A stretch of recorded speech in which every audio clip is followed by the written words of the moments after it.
Flashing red and blue lights cut through the humid Georgia night, turning a quiet highway into a scene of terrifying abuse of power.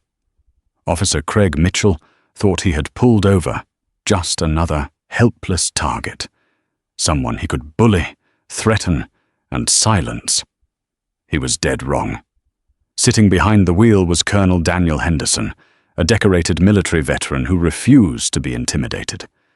What started as a racist traffic stop is about to end with heavily armed military police locking down the entire town.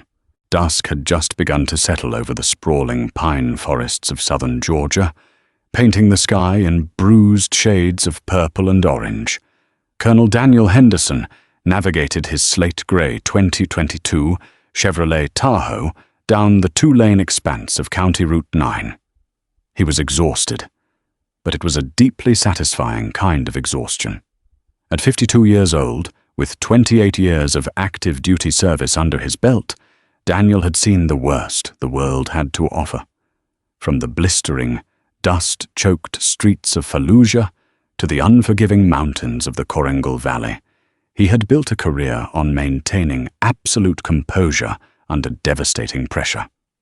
Now, as the garrison commander of Fort Bradley, one of the largest military logistics and training installations on the East Coast, his battles were mostly fought behind a desk, managing budgets, base security, and the welfare of over 40,000 soldiers and their families. He was in civilian clothes, a crisp navy blue polo shirt and neatly pressed khaki trousers, returning from a weekend leadership conference in Atlanta.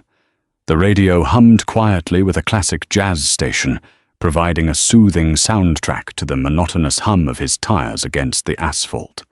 He had set his cruise control precisely to the posted limit, 55 miles per hour. As a man who enforced regulations for a living, he was meticulous about following them himself. He was only 20 miles from the reinforced gates of Fort Bradley, looking forward to nothing more than a hot shower and a decent night of sleep. Then the headlights appeared in his rearview mirror. They were moving fast, aggressive, eating up the distance between them in seconds. Daniel instinctively tapped his brakes to disengage the cruise control, assuming the driver behind him was in a rush and would pass on the dotted yellow line. Instead, the vehicle practically glued itself to the Tahoe's rear bumper.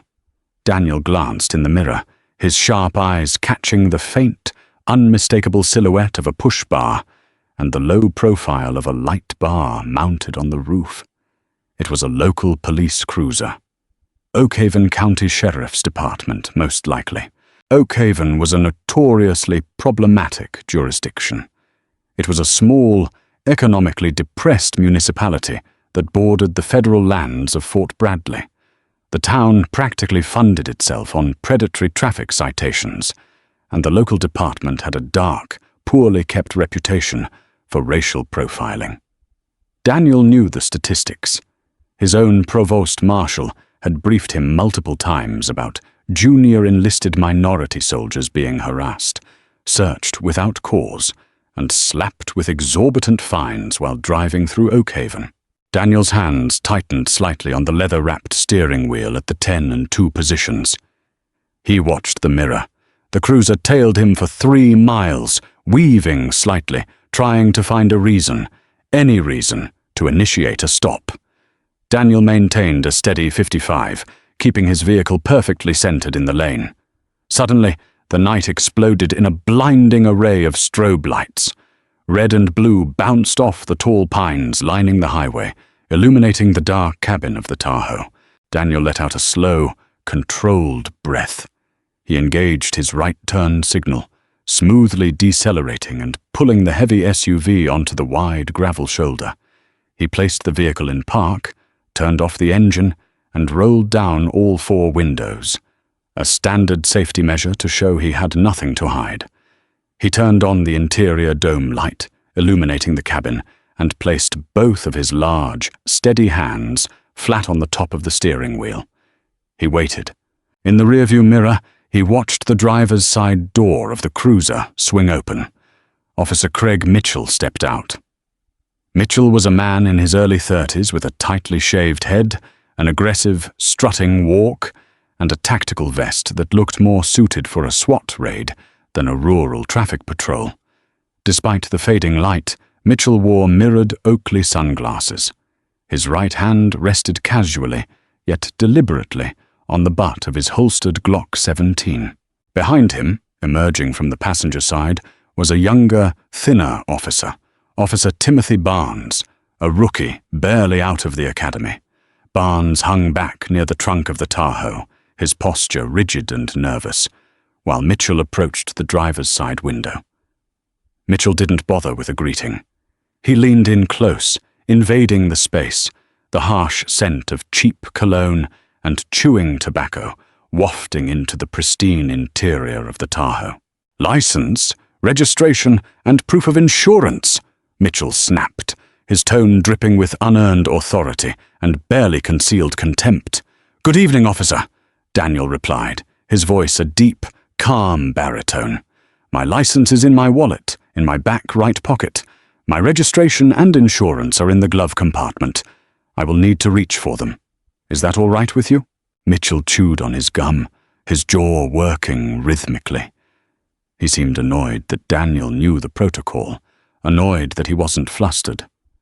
"Just get the documents. Keep your hands where I can see them."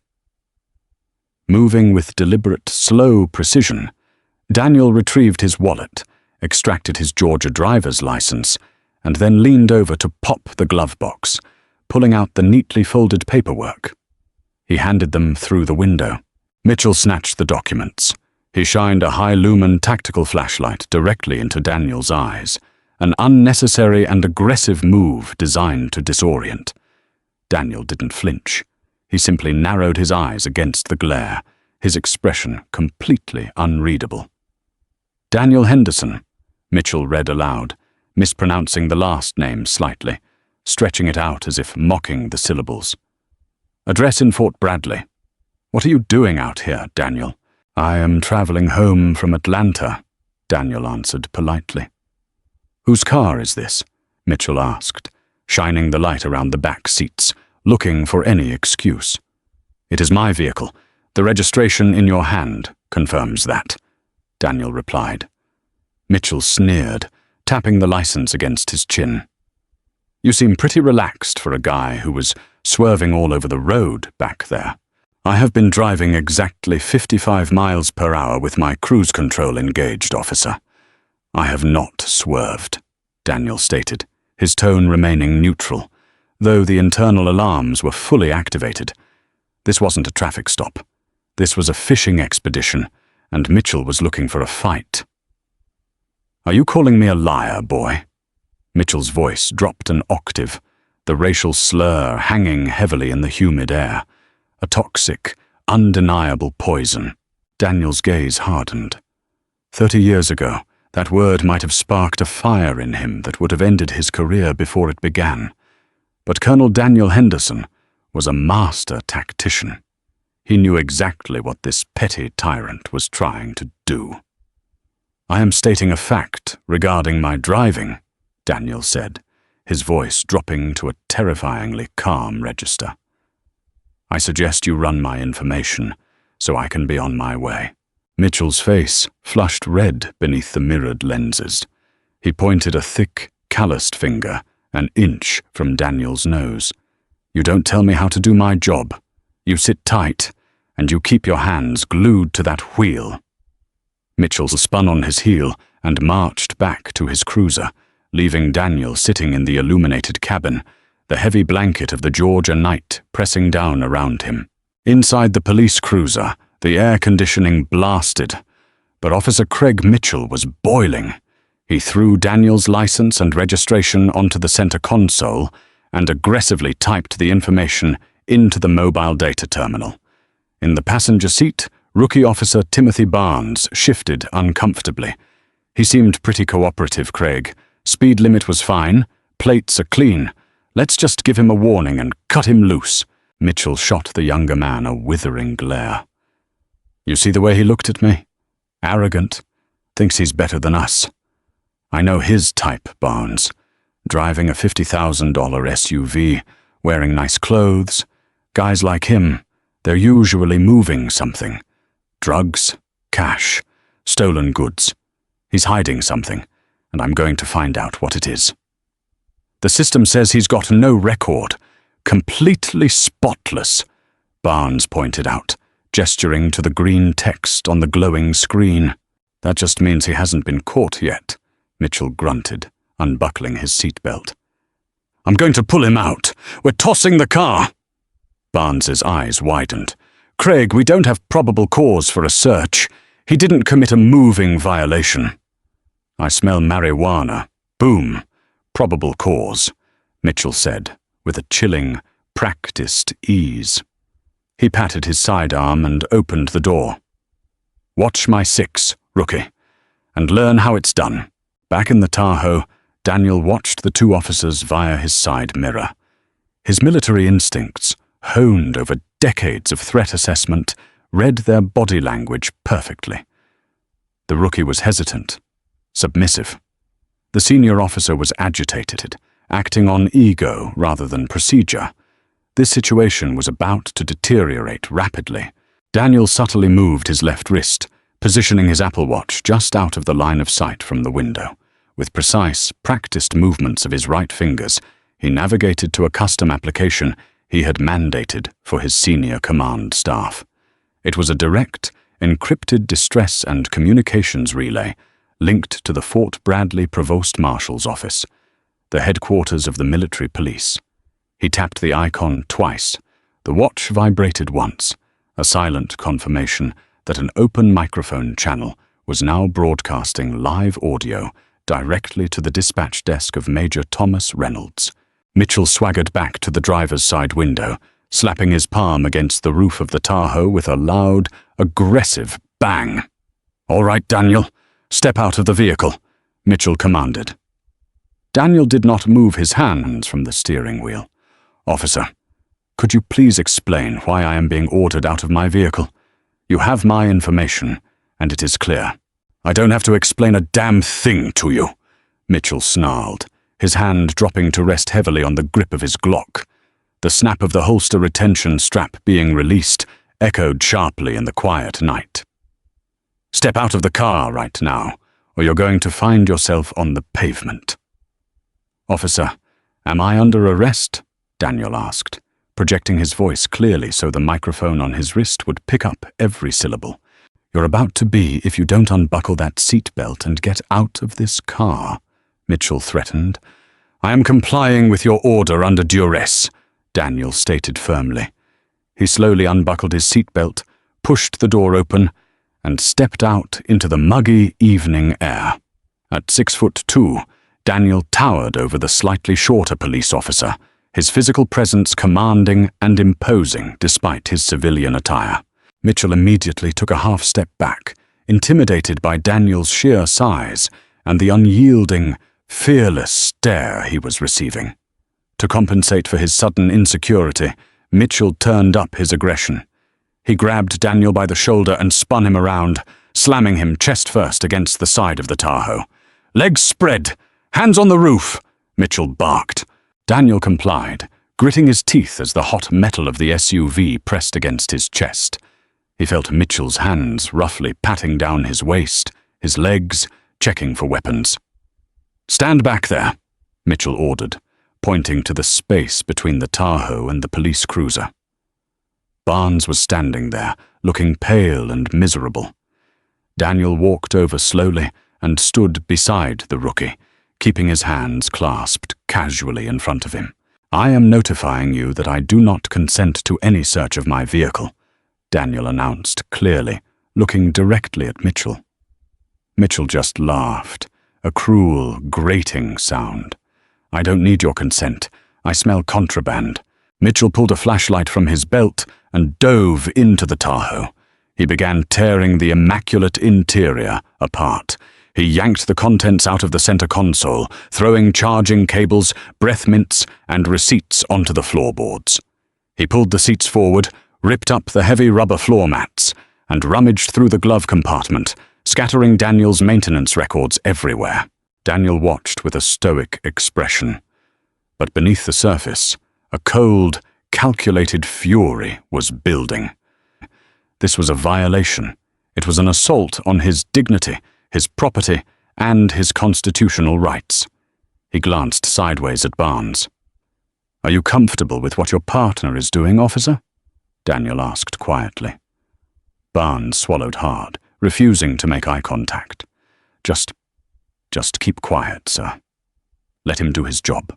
"This isn't his job," Daniel replied softly, "and your silence makes it yours."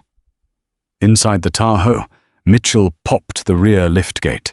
The trunk space was mostly empty, save for a heavy, olive-drab canvas duffel bag, Daniel's military go bag, which he kept with him at all times per base regulations. Mitchell grabbed the bag by the handles and hauled it out, dropping it onto the gravel shoulder with a heavy thud. He unzipped it aggressively. Inside were a spare pair of combat boots, neatly rolled Army combat uniforms, ACUs, a tactical vest, and a small zippered pouch containing Daniel's official government credentials. Mitchell tossed the uniforms aside and grabbed the small pouch, unzipping it. He pulled out a thick plastic card. He shined his light on it. It was a United States Department of Defense Common Access card. It bore Daniel's photograph, a barcode, and his rank. Mitchell froze for a second, staring at the card. The rank insignia was an eagle. The text read, "Henderson, Daniel, Colonel, U.S. Army, Garrison Commander." For a rational man, this would be the moment to freeze, apologize profusely, put the bag back, and walk away. But Craig Mitchell's ego was far too fragile for rationality, and his racial bias ran far too deep. Instead of realizing he had just illegally searched the vehicle of one of the highest-ranking military officials in the state, Mitchell convinced himself of a different reality. He marched back to where Daniel was standing, waving the CAC card in the air like a prize. "You think I'm stupid?" Mitchell spat, stopping just inches from Daniel's face. "You think I don't know a fake ID when I see one?" "That is a federal government credential," Daniel said calmly. "Bull," Mitchell hissed. "People like you don't get to be colonels. Where did you steal this? Who did you buy this from?"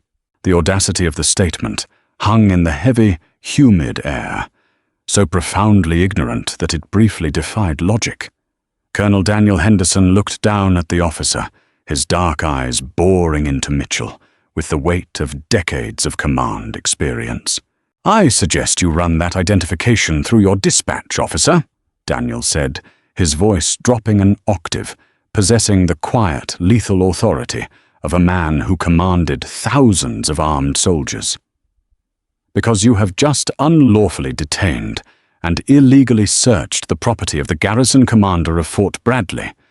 You are currently operating miles outside of any reasonable jurisdiction, and you are treading into federally actionable territory." The words were precise, legally sound, and delivered without a hint of fear. To a bully like Mitchell, fearlessness was the ultimate insult. Mitchell's face contorted into an ugly, hateful mask. He glanced quickly at Barnes. "Go sit in the cruiser, rookie, now." Barnes hesitated. "Craig, if he's military—" "I said go sit in the damn car!" Mitchell roared. Barnes flinched, looking helplessly at Daniel for a fleeting second, before turning and scurrying back to the patrol car, shutting the door behind him. Now they were alone in the narrow space between the vehicles. Mitchell reached up to the center of his tactical vest. With a deliberate, loud click, he turned off his body camera. The small red recording light died. Daniel's pulse remained steady, but his mind raced. The turning off of a body camera was the universal preamble to police brutality. It was the moment the uniform ceased to represent the law and instead became a shield for criminal violence. "You think you're smart," Mitchell whispered, stepping so close that Daniel could feel the heat radiating from the officer's agitated body. "You think using big words and flashing some fake plastic card makes you untouchable." Mitchell reached down and unclipped the retention strap of his holster again, leaving his hand resting heavily on the grip of his pistol. "Let me explain how things work out here in the real world, boy," Mitchell hissed, weaponizing the slur again. "Out here on this dark road, I am the law. I am the judge. And if I want to be, I am the executioner. I could put a bullet in your chest right now. I could tell the brass you went for my weapon. I could tell them you resisted. My rookie will back up every word I say. And you know what? A jury in this county will believe me. They'll pin a medal on my chest for taking scum like you off the street." Daniel didn't blink. He didn't step back. He let the silence stretch for 3 agonizing seconds, ensuring that the microphone on his Apple Watch captured every single syllable of the death threat. "Are you threatening to murder me, officer?" Daniel asked, his voice crystal clear. "I'm giving you a reality check," Mitchell sneered, pulling a heavy set of steel handcuffs from his belt. "Turn around! Hands behind your back! You're going to county lockup for possession of forged federal documents, resisting arrest, and whatever else I decide to write up when we get to the station. And I'm towing this fancy truck of yours."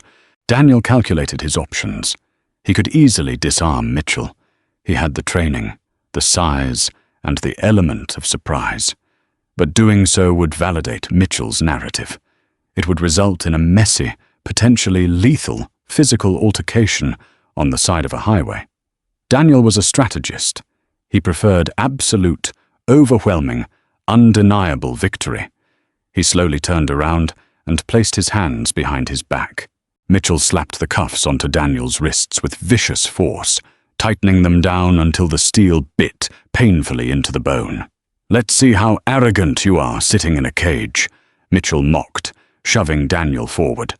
He aggressively guided the colonel toward the back of the police cruiser, opened the door, and forced him to sit awkwardly in the cramped, hard plastic seat of the patrol car. The door slammed shut, locking from the outside. Inside the cruiser it was sweltering. The partition separated Daniel from the front seats.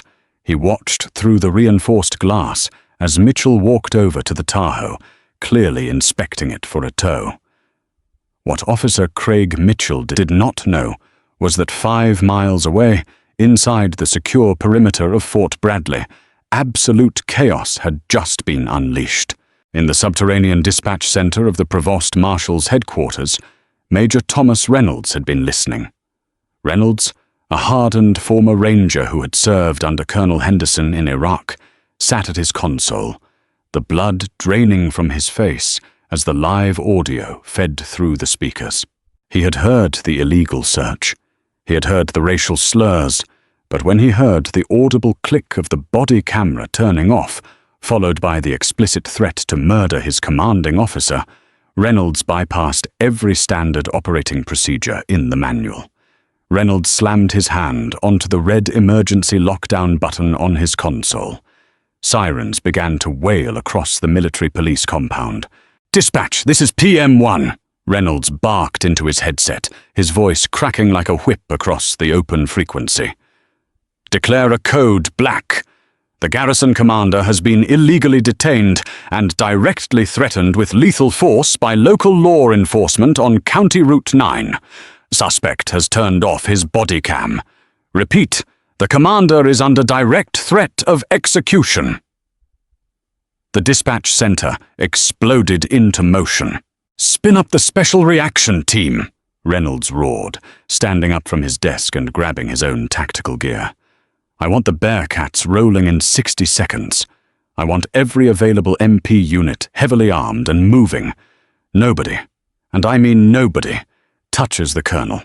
Outside, the quiet night of the military base was shattered by the roar of heavy diesel engines. 2 massive armored Lenco Bearcats, painted matte black and bristling with communication antennas, surged out of the motor pool. Behind them, a convoy of 6 military police SUVs, lights flashing, fell into a tight tactical formation. Inside the lead Bearcat, the commander of the SRT, Captain Miller, racked the bolt of his M4 carbine, his face painted with grim determination. They weren't rolling out for a riot or an active shooter. They were rolling out to rescue one of their own from a rogue cop. Back on Route 9, Officer Mitchell leaned against the hood of his cruiser, dialing the local tow company on his radio, completely oblivious to the fact that he had just kicked a hornet's nest, and the swarm was already descending. Inside the stifling confines of the Oakhaven County Patrol cruiser, Colonel Daniel Henderson sat in absolute silence. The heavy steel handcuffs bit ruthlessly into his wrists, pinning his arms at an unnatural angle against the hard plastic molding of the back seat. The air conditioning in the rear compartment was either broken or deliberately turned off, and the humid Georgia heat was already beginning to pool in the cramped space, making every breath feel thick and heavy. Through the thick plexiglass partition, he could see Officer Craig Mitchell standing near the front of the cruiser, a dark silhouette against the beam of the headlights. Mitchell had his radio microphone unclipped from his shoulder, casually calling in a civilian tow truck for Daniel's Tahoe. The officer's posture was relaxed, arrogant, the stance of a man who believed he operated with absolute impunity. He occasionally laughed at something the dispatcher said, completely unaware of the invisible snare that had just snapped shut around him. Rookie Officer Timothy Barnes sat in the passenger seat, staring straight ahead through the windshield. Even from the back seat, Daniel could see the tension radiating from the young man's shoulders. Barnes knew a line had been crossed, multiple lines in fact, but he lacked the moral courage to stop his training officer. He was complicit by his silence, a dangerous trait in law enforcement, but one Daniel recognized from decades of leadership. Cowards were always the first to break when the pressure shifted. Daniel glanced down at his left wrist, restricted as it was. The face of his Apple Watch was pressed against his lower back, but he could feel a rhythmic, secondary vibration pattern. It was a silent acknowledgement from the Provost Marshal's dispatch center. The message was received. The cavalry was not just coming, it was already on the way. The first sign of their arrival wasn't visual, it was physical. It started as a low, almost imperceptible vibration in the asphalt beneath the police cruiser. The quiet nocturnal symphony of crickets and tree frogs in the surrounding pine forests suddenly went dead silent, as if the local wildlife had collectively sensed a massive predator entering their territory. The vibration steadily grew into a deep, guttural rumble that rattled the loose plastic paneling of the patrol car's interior. Mitchell paused his conversation with the tow dispatcher, frowning. He clipped the radio back to his vest and took a few steps toward the center of the dark highway, peering down the long, straight stretch of asphalt that led back toward Fort Bradley. Then, the horizon exploded in light. It wasn't the scattered, flashing strobes of civilian police cars. It was a blinding, synchronized wall of high-intensity, military-grade LED light bars, cutting through the Georgia night like a laser. The convoy was moving at an astonishing speed, blowing past the civilian speed limits with terrifying, organized precision. "What the hell is this?" Mitchell muttered, his hand instinctively dropping to his duty belt. He squinted against the glare, trying to make sense of the approaching armada. "Barnes, get out here!" The rookie scrambled out of the passenger seat, slamming the door. "Is it State Patrol, Craig? A pursuit?" "No," Mitchell said, his voice losing some of its cocky edge, replaced by a sudden, creeping uncertainty. "State troopers don't drive tanks." The lead vehicle came to a screeching, violent halt 50 yards from Mitchell's cruiser. It was a massive 8-ton Lenco Bearcat armored personnel carrier, painted matte black, devoid of any reflective police decals, bearing only the stark, stenciled letters, Military Police, Special Reaction Team. Before Mitchell could even process the sight of the armored beast, a second Bearcat roared up beside it, angling its heavy chassis across the 2 lanes, completely blocking the northbound side of the highway. Behind the armor, 6 tactical SUVs formed a secondary perimeter, their doors already swinging open before the vehicles had fully stopped. "Hey!" Mitchell shouted, waving his arms, desperately trying to assert the authority he thought he possessed. "This is an active scene. Oak Haven County jurisdiction. You need to back it up right now." The response was instantaneous and overwhelming. "Dismount. Form perimeter. Secure the high ground." The tactical commands barked over a powerful loudspeaker tore through the night. The rear hydraulic doors of the Bearcats dropped open with a heavy metallic clang. Out poured more than 24 heavily armed military police soldiers. These were not regular base security guards. This was the Special Reaction Team, the military equivalent of a SWAT unit, but trained for counter-terrorism and high-threat neutralizations. They moved with a terrifying, synchronized fluidity that made Mitchell's heart slam against his ribs. Clad in full tactical gear, Kevlar helmets, and level 4 body armor, the soldiers instantly deployed into strategic firing positions. They utilized the engine blocks of their SUVs for cover, while a sniper team scrambled onto the reinforced roof of the lead Bearcat.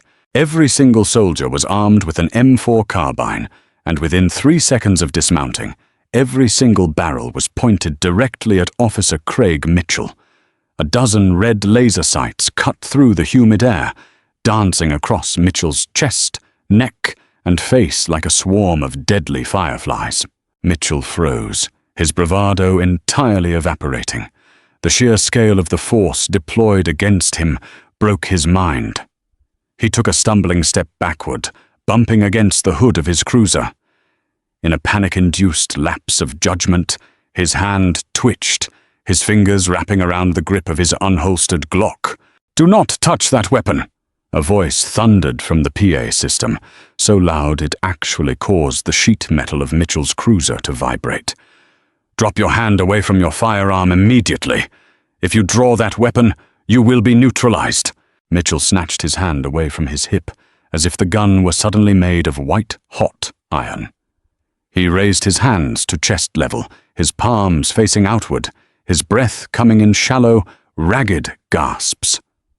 Beside him, Officer Barnes let out a pathetic, high-pitched whimper and immediately dropped to his knees, lacing his fingers behind his head and burying his face against the side of the police car. "I am a police officer!" Mitchell screamed, his voice cracking, the deep southern drawl giving way to pure, unadulterated terror. "I am Oak Haven County law enforcement. You have no jurisdiction here. Stand down! Stand down!" From behind the lead Bearcat, a figure emerged, striding past the line of aimed rifles with absolute, unbothered confidence. It was Major Thomas Reynolds, the Provost Marshal of Fort Bradley. He was wearing his combat uniform, a plate carrier strapped tightly over his chest, his face set in a mask of cold, uncompromising fury. Flanking him was Captain Miller, the SRT commander, keeping his rifle at the low ready, his eyes locked onto Mitchell. Reynolds didn't use a megaphone as he closed the distance. He didn't need to. The absolute silence of the highway, save for the low hum of the diesel engines, amplified his voice perfectly. "Officer Craig Mitchell," Reynolds stated, the name sounding like a death sentence. "You do not dictate jurisdiction to me. You do not give orders to my men. And you are about to understand exactly how badly you have miscalculated." Major Reynolds stopped exactly 10 feet from Mitchell, just outside the striking distance of a desperate man, but close enough for Mitchell to see the cold, hard glint in the Provost Marshal's eyes. The red laser dots remained painted on Mitchell's chest, wavering slightly with his rapid, panicked breathing. Mitchell looked around frantically. He was cut off. The highway was blocked in both directions. The dark tree line offered no escape, and even if it did, he knew he wouldn't make it 3 steps before being cut down by the sniper on the Bearcat. "You can't do this!" Mitchell shouted, his voice trembling violently. He pointed a shaking finger at Reynolds. "We are on county property. I made a lawful traffic stop. I have a suspect detained in the back of my cruiser for possession of forged federal documents and resisting arrest." I am an officer of the law." Reynolds did not yell. He did not lose his temper. The quiet, lethal calm he projected was infinitely more terrifying than Mitchell's frantic screaming. "Let me educate you on the law, Officer Mitchell," Reynolds said, his voice a smooth, icy baritone. "Under Title 18 of the United States Code, Section 3072, it is a federal crime to conspire to impede or injure an officer of the United States. Furthermore, under Section 111, assaulting, resisting, or impeding a federal officer is a felony. You have unlawfully detained the garrison commander of a United States Army installation. You have illegally searched his vehicle, seized his government credentials, and most damningly, you directly threatened to murder him while acting under the color of law." Mitchell's eyes widened, the blood draining from his face until he was the color of dirty chalk. How do I know?" Reynolds interrupted, tapping the communications earpiece secured in his ear. "Because we heard every single word. We heard the racial slurs. We heard you illegally fabricate probable cause. And we heard the distinct sound of your body camera being deactivated right before you threatened to put a bullet in Colonel Henderson's chest." Mitchell looked down at his vest, staring at the small black square of his powered-down body camera as if it were a venomous snake that had just bitten him. The realization hit him with the force of a freight train. The man he thought was a helpless civilian, a man he targeted out of pure racial malice, was a highly decorated military commander who had been broadcasting the entire encounter directly to a heavily armed federal command center. He was swerving," Mitchell stammered, frantically trying to assemble a lie, grasping at the rapidly disintegrating shreds of his authority. "I smelled marijuana. I was following standard protocol for a felony stop." "Save it for the federal judge," Reynolds snapped, his patience finally evaporating. He gestured sharply to Captain Miller. "Disarm him." Captain Miller and 2 SRT soldiers moved forward with startling speed. "Don't touch me. I have immunity. My sheriff." Before Mitchell could finish the sentence, a soldier grabbed his right wrist, twisting it sharply and forcing Mitchell to spin around. A second soldier seized his left arm. In one fluid, practiced motion, they unclipped his duty belt, stripping away his Glock, his taser, his baton, and his handcuffs. The heavy belt fell to the asphalt with a loud clatter. "On your knees!" Captain Miller ordered, his voice devoid of emotion. Mitchell tried to resist, stiffening his legs. "You can't arrest a local cop. You have no civilian police powers here." Captain Miller kicked the back of Mitchell's right knee. The joint buckled instantly, and Mitchell slammed down onto the hard gravel of the shoulder, crying out in pain and humiliation. A heavy combat boot pressed firmly against the center of his back, pinning him to the ground. "We are detaining you under the Posse Comitatus Act, exceptions pertaining to the direct protection of federal personnel and assets, pending the arrival of civilian federal authorities," Reynolds stated, reading the legal justification with flawless precision. "You are not a cop right now, Mitchell. You are a hostile threat who has just committed a federal kidnapping." While Mitchell was being forced into submission, 2 other SRT soldiers moved to the side of the cruiser where Officer Barnes was still kneeling on the ground, weeping openly, his hands clasped behind his head. "Don't shoot! Please, I didn't do anything!" Barnes sobbed, his voice cracking. "I told him we didn't have probable cause. I told him to let it go. He wouldn't listen to me. I swear to God, I didn't want any of this."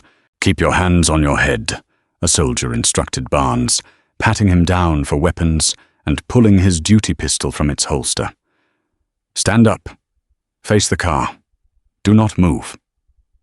Reynolds ignored the blubbering rookie and marched straight to the rear passenger door of the Oakhaven cruiser.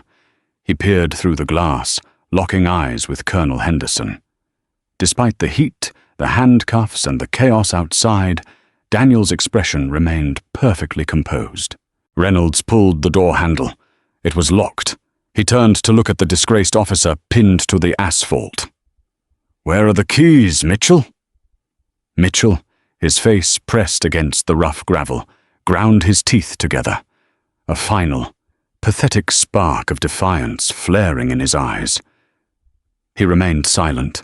Captain Miller simply nodded to one of his soldiers. The soldier pulled a heavy steel breeching tool, a mini Halligan bar, from his back panel. He wedged the heavy steel claw into the gap between the rear door and the frame of the cruiser. Wait! They're in my left cargo pocket!" Mitchell screamed, realizing they were about to tear his expensive patrol car apart. A soldier reached into Mitchell's pocket, retrieved the keys and tossed them to Reynolds. The major quickly unlocked the door and pulled it open, a blast of stale, stifling air hitting him in the face. Reynolds immediately reached in, producing a universal handcuff key. He quickly unfastened the heavy steel cuffs, gently guiding Daniel's arms forward. "Are you injured, Colonel?" Reynolds asked, his tone shifting instantly from military aggression to deep, respectful concern. Daniel rubbed his raw, indented wrists, grimacing slightly as the blood rushed back into his hands. He rolled his shoulders, taking a deep breath of the cooler night air. "I am unharmed, Major," Daniel said, his deep voice remarkably steady. "Your response time was exemplary.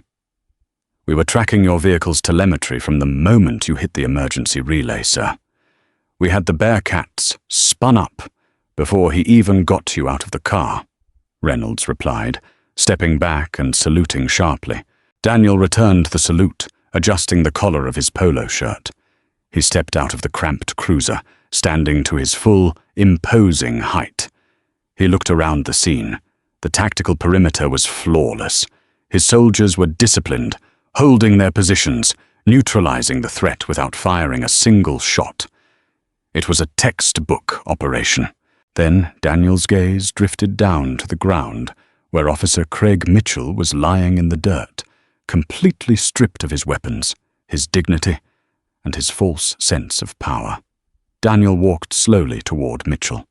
The SRT soldiers stepped back slightly, giving the garrison commander space.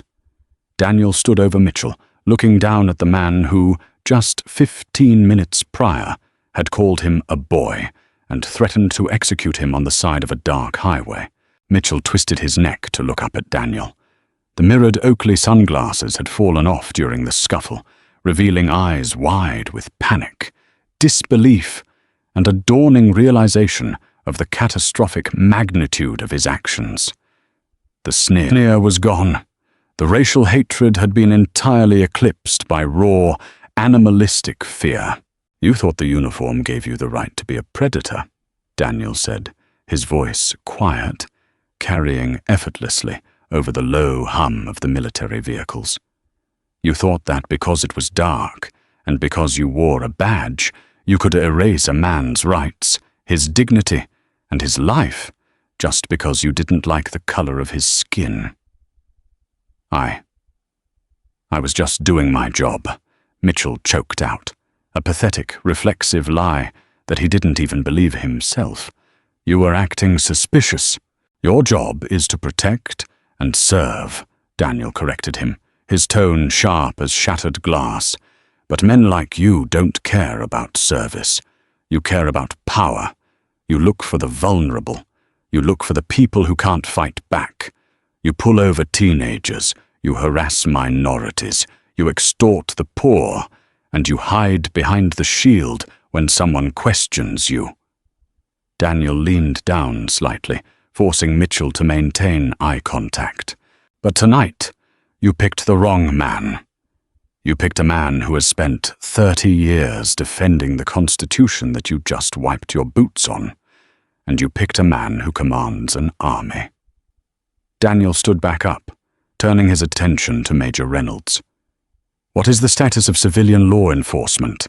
"I bypassed Oakhaven County Dispatch entirely, sir," Reynolds reported. "I contacted the director of the Georgia Bureau of Investigation and the regional FBI field office in Atlanta the moment we deployed. The GBI special agent in charge is 2 minutes out. We will hold the perimeter and maintain custody until they arrive to formally process the arrest." As if on cue, the wail of sirens pierced the night from the opposite direction. 3 sleek, unmarked black Dodge Chargers, their grills flashing with blue and white strobes, tore down the highway, pulling up behind the military blockade. 4 men in suits and tactical vests bearing the letters GBI stepped out. Leading them was Special Agent in Charge Robert Callahan, a stern-faced veteran investigator who had built his career taking down corrupt local departments. Callahan flashed his badge as he walked through the perimeter, taking in the surreal sight of the armored military vehicles and the local cop pinned to the asphalt. Callahan walked straight to Daniel, extending his hand. "Colonel Henderson, Agent Robert Callahan, GBI. I received Major Reynolds's briefing on the way here. I apologize that you had to experience this in our state, sir." "Thank you, Agent Callahan," Daniel said, shaking the man's hand firmly. "Major Reynolds has the audio recordings of the entire encounter secured on our servers." Callahan nodded grimly. He turned to look at Officer Timothy Barnes, who was still leaning against the patrol car, shaking like a leaf. "What about the rookie?" Callahan asked. Daniel looked at Barnes. He remembered the young man's hesitation, his weak protests that were ultimately silenced by his fear of his training officer. Officer Barnes was complicit, Daniel stated objectively. However, he did attempt to de-escalate prior to the physical altercation. "I believe you will find him highly motivated to cooperate as a witness for the state." Callahan caught the implication immediately. He walked over to Barnes. "Son, your career in law enforcement is over tonight. But whether you spend the next 10 years in federal prison alongside your partner depends entirely on what you tell me in the next 5 minutes. Do we understand each other?" Barnes nodded frantically, tears spilling down his cheeks. "I'll tell you everything.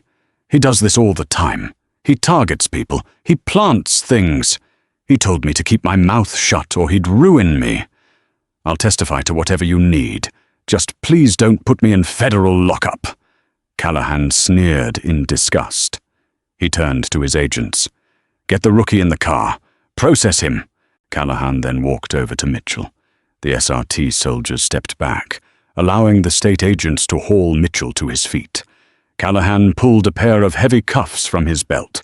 "Craig Mitchell," Callahan recited, his voice echoing in the quiet night. "You are under arrest by the Georgia Bureau of Investigation. You are being charged with aggravated assault under color of law, false imprisonment, deprivation of civil rights, and making terroristic threats. The FBI will be adding federal kidnapping charges in the morning." As the cuffs clicked shut around Mitchell's wrists, a poetic reversal of fate that was not lost on anyone present. Mitchell began to hyperventilate. "My sheriff won't let you do this," Mitchell cried out, a desperate final plea to the corrupt system that had sheltered him for so long. "He'll call the governor. You can't just take me." Callahan chuckled, a dry, humorless sound. "Your sheriff is currently having his home raided by my agents as we speak, Mitchell. Your whole department is being dismantled tonight. You're done. Put him in the back of my car." Mitchell was dragged away, his legs practically dragging on the asphalt, his spirit entirely broken. He was shoved into the back of the unmarked Charger, the door slamming shut, locking him in the very cage he had so gleefully used to torment others. Major Reynolds turned to Daniel. "Colonel, we have a driver ready to take your Tahoe back to base. You can ride with me in the command vehicle." Daniel looked at his pristine SUV, then at the flashing lights, the armored vehicles, and the faces of the soldiers who had rushed into the darkness to protect him. The exhaustion of the weekend finally began to settle into his bones, but it was overshadowed by a profound sense of pride in the men and women under his command. "No, Major," Daniel said, reaching into his pocket for his spare set of keys. "I will drive my own vehicle. But I would appreciate an escort back to the gates." "It would be our honor, sir," Reynolds said, smiling faintly. Within minutes, the heavy military machines began to shift. The Bearcats pulled back, opening a lane on the highway. Daniel climbed into the driver's seat of his Tahoe. He started the engine, the familiar hum a comforting sound after the chaos. He shifted into drive. As he pulled forward, the two massive armored Bearcats took up positions in front of and behind his vehicle, with the tactical SUVs flanking them on the sides. The convoy began to move, a formidable display of protective force, rolling steadily towards the safety of Fort Bradley. In the rearview mirror, Daniel watched the flashing blue lights of the GBI vehicles fade into the distance, taking Craig Mitchell away to face a justice he could neither intimidate nor outrun. The dark Georgia highway was quiet once again, but the balance of power had been permanently shifted. The predator had been caught in a trap of his own making, and the law, the real law, had prevailed. The morning sun rose over the manicured parade grounds of Fort Bradley, casting long, golden shadows across the pristine asphalt. Inside the garrison commander's headquarters, the atmosphere was a stark contrast to the humid, chaotic terror of the previous night. The office was quiet, smelling of dark roast coffee and lemon polish. Colonel Daniel Henderson sat behind his heavy mahogany desk, his Class A uniform immaculate, the rows of ribbons on his chest a silent testament to a lifetime of disciplined service. At precisely 0800 hours there was a sharp knock on the heavy oak door. Major Thomas Reynolds stepped into the office, carrying a thick manila folder, his expression tight with a mixture of satisfaction and professional grimness. "Good morning, Colonel," Reynolds said, offering a crisp salute, which Daniel promptly returned. "I have the preliminary debriefings from the GBI and the Federal Bureau of Investigation, sir. The fallout is extensive." "Give me the highlights, Thomas," Daniel said, gesturing to the leather chair opposite his desk.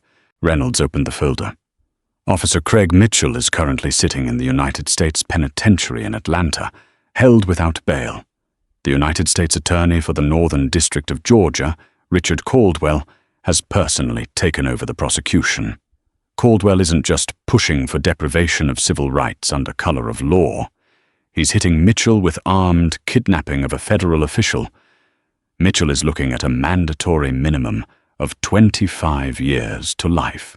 Daniel nodded slowly, his face impassive. "And the rookie?" "Timothy Barnes sang like a canary," Reynolds replied, a hint of disgust in his voice. "He traded his badge for immunity.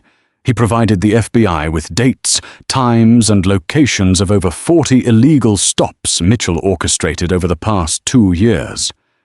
But it gets worse, sir. When the state agents impounded Mitchell's cruiser last night, they found a false panel in the trunk.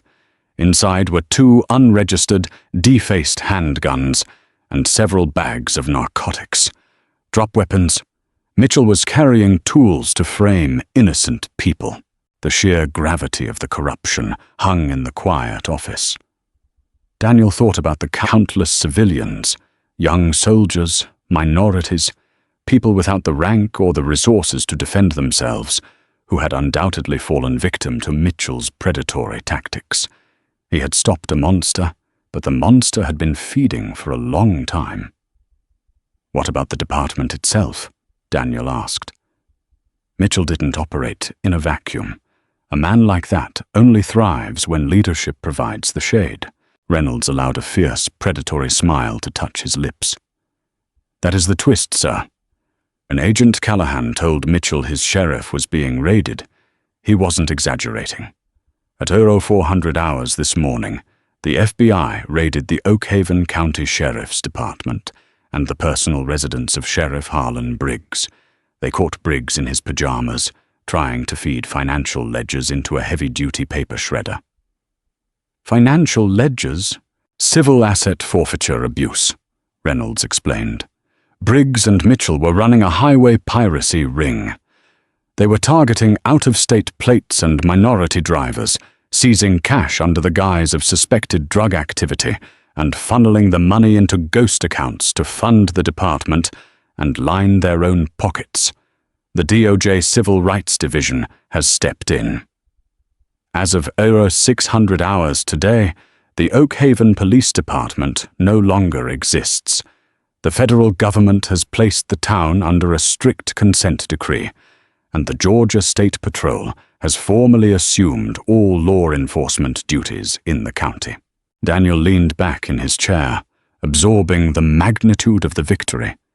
He had only wanted to get home safely, but his refusal to bow to an illegal abuse of power had triggered the collapse of an entire corrupt empire.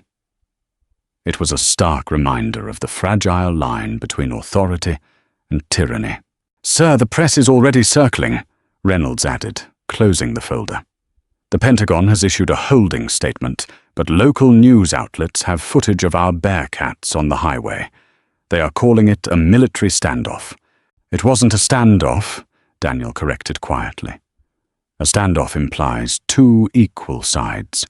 That was a surgical extraction of a federal asset and the neutralization of a criminal threat. Refer all press inquiries to the Department of Justice. Let U.S. Attorney Caldwell take the podium. This is a matter for the civilian courts now." "Understood, Colonel." Reynolds stood, coming to attention. "For what it's worth, sir, the men in the Provost Marshal's office, the SRT operators, they are exceptionally proud to serve under your command. Nobody touches our own." "Thank you, Major, and pass my commendations to Captain Miller and his team. Their discipline last night was flawless. Dismissed." As Reynolds left the office, Daniel turned his chair to look out the large window overlooking the base. Thousands of soldiers were going about their daily duties, training, preparing, completely unaware of the shadow war that had been fought and won just a few miles beyond the gates. Daniel reached into his pocket and pulled out his Department of Defense Common Access card, the very piece of plastic that Craig Mitchell had arrogantly dismissed as a fake. He turned the card over in his large, steady hands. True authority did not come from a badge, a gun, or the ability to instill fear in the vulnerable. True authority was rooted in restraint, integrity, and the unwavering commitment to the rule of law. Craig Mitchell had sought out a victim in the dark, believing his badge made him a god. Instead, he had pulled over the wrath of the United States government, and the light of justice had burned his corrupt world to ashes. Daniel slipped the card back into his pocket, turned back to his desk, and got to work. True power isn't about the volume of your voice or the weapon on your hip. It's about the integrity to stand unshakable against corruption. Colonel Henderson's quiet, calculated defiance didn't just save his own life, it dismantled a predatory system and brought justice to a town that desperately needed it. It's a chilling reminder that those who abuse the badge will eventually pull over the wrong person. If this intense, real-life story of military precision and ultimate karma kept you on the edge of your seat, please hit that like button, share this video, and subscribe to our channel for more incredible true stories.